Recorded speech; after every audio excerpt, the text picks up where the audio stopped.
ಕೊಂಡಿರೋ ವಿಚಾರ ಅಂತಂದ್ರೆ ಏಡಿಕಾಯಿ ಅಂದ್ರೆ ಏಡಿ ಅಂತ ಕರೀತಾರೆ, ಏಡಿಕಾಯಿ ಅಂತಾರೆ, ಇಲ್ಲ ಅಂದ್ರೆ ನಳ್ಳಿ ಅಂತ ಕರೆಯುವಂತದ್ದು. ಅಂದ್ರೆ ಇಲ್ಲಿ ಸೈಡಲ್ಲಿ ಕಾಣಿಸ್ತಿದೆಯಲ್ಲ, ಇದು ನಳ್ಳಿ, ಏಡಿಕಾಯಿ, ಈ ತರದೆಲ್ಲ ಒಂದಷ್ಟು ಆಪ್ಷನ್ಸ್ ಇದೆ.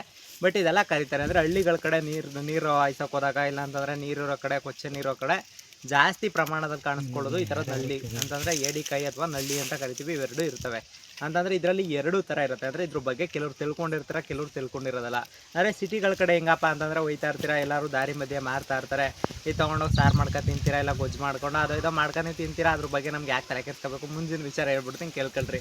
ಬಟ್ ಈಗ ತಿಂದ್ರೆ ಸಾಕ, ಅದ್ರ ಬಗ್ಗೆ ತಿಳ್ಕೊಳ್ಳೋದು ಬೇಡವಾ? ಅದ್ರ ಬಗ್ಗೆ ತಿಳ್ಕೊಬೇಕಲ್ವಾ? ಯಾರೇ ಆದರೂ ಏನೇ ಮಾಡ್ತಾಯಿದ್ರು, ಯಾವುದೇ ಕೆಲಸ ಆದ್ರೂ ಅದ್ರ ಬಗ್ಗೆ ತಿಳ್ಕೊಂಡ್ರೆ ನಿಮ್ಗೂ ಒಂದು ಸ್ವಲ್ಪ ವ್ಯವಹಾರಿಕವಾಗಿ ಅದ್ರ ಬಗ್ಗೆ ಗೊತ್ತಾಗಿರ್ತದೆ.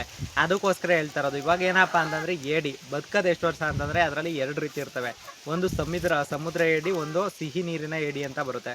ಅಂದರೆ ಎರಡು ಟೈಪ್ ಬರುವಂಥದ್ದು. ಒಂದು ಟೈಪಲ್ಲಿ ಏನಪ್ಪ ಅಂತಂದರೆ ಸಿಹಿ ನೀರಿನ ಏಡಿ ಅಂದರೆ ನಾನು ಇಲ್ಲಿ ತೋರಿಸ್ತಾವನ್ನೆಲ್ಲ ಇದು ಅಂತಂದರೆ ಹಳ್ಳಿಗಳ ಕಡೆ ಎಲ್ಲ ಸಿಗುತ್ತೆ. ಇದೆಲ್ಲ ಎಲ್ಲೆಲ್ಲಾದರೂ ರೋಡ್ ಸೈಡಲ್ಲೆಲ್ಲ ಮಾರ್ತಾ ಇರೋದು ಸಿಹಿ ನೀರಿನ ಏಡಿ ಅಂತ. ಇದು ಬದುಕೋದು ಎಷ್ಟಪ್ಪ ಅಂತಂದರೆ 2 ವರ್ಷದಿಂದ 5 ವರ್ಷದ ಗಂಟ ಅಷ್ಟೇ ಬದುಕೋದು. ಆಮೇಲೆ ಏನಪ್ಪ ಅಂತಂದರೆ ಇದು ಕೆಪಾಸಿಟಿ, ಮೊಟ್ಟೆ ಇಕ್ಕೋ ಕೆಪಾಸಿಟಿ ಕೇಳಿದ್ರೆ ಸಾಕಾಯ್ತಿರಿ. ಅಷ್ಟು ಮೊಟ್ಟೆ ಇಕ್ಕೋದಪ್ಪ ಅಂದರೆ 150ರಿಂದ 400 ಮೊಟ್ಟೆ ಇಕ್ಕುವಂಥ ಕೆಪಾಸಿಟಿ ಐತೆ. ಆಮೇಲೆ ಇದನ್ನ ಮೊಟ್ಟೆನೇ ಇದೇ ಕ್ಯಾರಿ ಮಾಡುತ್ತೆ. ಅಂದರೆ ಮುಂದಕ್ಕೆ ಮೊಟ್ಟೆನೂ ಕ್ಯಾರಿ ಮಾಡುವಂಥ ಏಕೈಕ ಜೀವಿ ಅಂದರೆ ಇದು. ಅಂತಂದರೆ ಇದಕ್ಕೆ 10 ಕಾಲು ಇರ್ತವೆ ಮತ್ತು 2 ಕಾಲಲ್ಲಿ ಮಾತ್ರ ಸೇಫ್ ಮಾಡ್ಕೊಳ್ಳೋದು.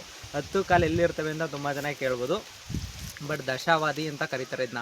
10 ಕಾಲಿರುವಂಥ ಪ್ರಾಣಿ ಇರುತ್ತೆ. 10 ಕಾಲು ಅಂತಂದರೆ ಪೂರ್ತಿ 10 ಕಾಲಿರುತ್ತೆ. 2 ಕಾಲಲ್ಲಿ ಮಾತ್ರ ಸೇಫ್ ಮಾಡ್ಕೊಳ್ಳೋಕೆ ಇಷ್ಟಪಡುತ್ತೆ. ಆಮೇಲೆ ಮರಿ ಮಾಡಿದ್ರು ಕೂಡ ಇವಾಗ 400 ಮೊಟ್ಟೆ ಇಕ್ಕಿದ್ರು ಒಂದು 200 ಮರಿ ಮಾಡ್ಕೊಳ್ಳೋ ಕೆಪಾಸಿಟಿ ಇರುತ್ತೆ. ಅಂತಂದರೆ ಒಂದ್ಸಲ ಗೂಗಲಲ್ಲಿ ಸರ್ಚ್ ಮಾಡಿ, ನಾನು ಅಲ್ಲೇ ಗೂಗಲಲ್ಲೇ ಸರ್ಚ್ ಮಾಡಿದ್ದು. ಬಟ್ ನಿಜನ ಸುಳ್ಳೋ ಗೊತ್ತಿಲ್ಲ, ಬಟ್ ತಿಳ್ಕೊಂಡ್ರಷ್ಟು ಹೇಳ್ತಾ ಇದ್ದೀನಿ. ನಿಮ್ಗೆ ಏನಾದರೂ ನಿಜ ಅನ್ಸಿದ್ರೆ ಕಮೆಂಟ್ ಮಾಡಿ, ಸುಳ್ಳು ಅನ್ಸಿದ್ರೆ ಏನಾದರೂ ನಿಮ್ಮ ಕಮೆಂಟ್. ಅದು ನಮ್ಮದೇನಿಲ್ಲ ಕಣ್ರಪ್ಪ, ತಿಳ್ಕೊಂಡ್ರದ್ದು ಹೇಳ್ತಾರದು. ಆಮೇಲೆ ಏನಪ್ಪ ಅಂತಂದರೆ ಇದನ್ನ ತಿನ್ನೋಕ್ಕೆ ಜಾಸ್ತಿ ಇಷ್ಟಪಡ್ತಾರೆ. ಆಮೇಲೆ ಸಮುದ್ರದ ಏಡಿ ಬಂದು ಅಂದರೆ ಸಮುದ್ರದಲ್ಲಿ ಸಿಗುವಂಥ ಏಡಿಗಳು ನಿಮಗೆ ಸುಮಾರು ಇಲ್ಲ ಅಂತಂದರೂ 10ರಿಂದ 20 ವರ್ಷ ಬದುಕುವಂಥ ಸಾಧ್ಯತೆ ಇದೆ. ಮತ್ತು 1000ದವರೆಗೂ ಮರಿ ಮಾಡ್ತಾವಂತೆ. ಬಟ್ ಇದನ್ನ ಗೂಗಲಲ್ಲಿ ನಾನು ನೋಡಿದ್ದು. ಅಂತಂದರೆ ಎಷ್ಟು ಬೆನಿಫಿಟ್ ಐತೆ ನೋಡ್ರಿ. ಮತ್ತು ಇದು ಪಾಚಿ ಕ್ಲೀನ್ ಮಾಡೋಕ್ಕೆ ಮತ್ತು ಎಲ್ಲಿ ಬೇಕಲ್ಲಿ ಸಾಕ್ಬೋದು. ಸಾಕಾಣಿಕೆ ಮಾಡ್ತೀನಿ ಅಂದರೆ ಸಾಕಾಣಿಕೆ ಮಾಡ್ಬೋದು.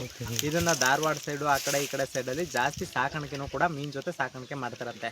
ಮತ್ತು ಪಾಚಿ ತಿನ್ನೋದು, ಮತ್ತು ಸಸ್ಯ ತಿನ್ನೋದು, ಮತ್ತು ಕೀಟಗಳು ಅಂತಂದರೆ ಸಣ್ಣ ಸಣ್ಣ ಮೀನುಗಳು ಇವು ಅವು ತಿನ್ನೋದು ಮಾತ್ರ ಇದ್ರ ಕೆಪಾಸಿಟಿ.